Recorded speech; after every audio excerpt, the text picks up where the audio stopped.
Assume that proton and neutron have equal masses. Mass of nucleon is this and radius of nucleus is this. The approximate ratio of nuclear density and water density is. तो यहाँ पे density जो है, density of nuclear जो आएगी वो क्या आ जाएगी, डेंसिटी ऑफ न्यूक्लियर,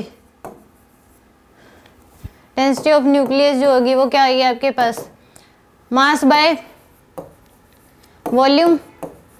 तो मास जो होगा वो क्या होगा, ए इंटू में मास ऑफ वन न्यूक्लियन कितना है 1.6 इंटू 10 की power -27 divide by volume 4/3 pi R cube होता है और आर की वैल्यू होती है R equal to R naught A की पावर 1/3।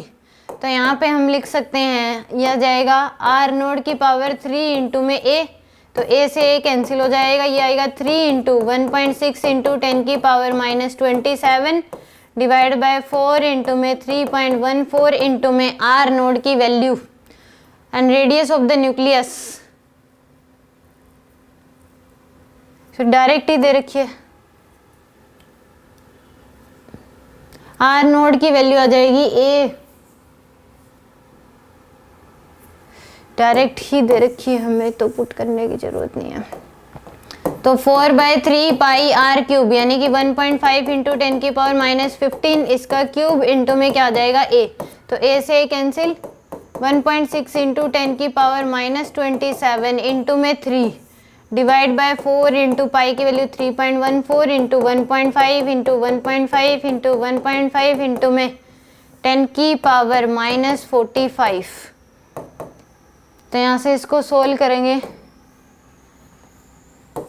तो आएगा 1.6 इंटू में 3 divide by 4 divide by 3.14 divide by 1.5 divide by 1.5 divide by 1.5, ठीक रहेगा 0.1132 और 10 की पावर 45 -27 तो आएगा इंटू में 10 की पावर 18।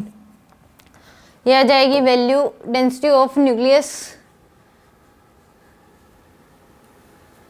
तो यहाँ पे और density of nuclear by density of water, nuclear by density of water तो आएगी 0.1132 इंटू 10 की पावर 18 डिवाइड बाय में 10 की पावर 3।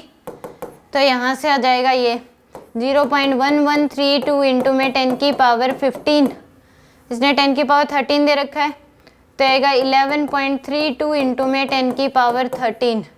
तो यहाँ से आंसर आ जाएगा आपके पास किसके बराबर 11.32। तो यानी कि ये कितना आएगा, n की वैल्यू जो आएगी वो कितनी आ जाएगी 11.31 के बराबर, कितनी आएगी 11.31। This is the answer.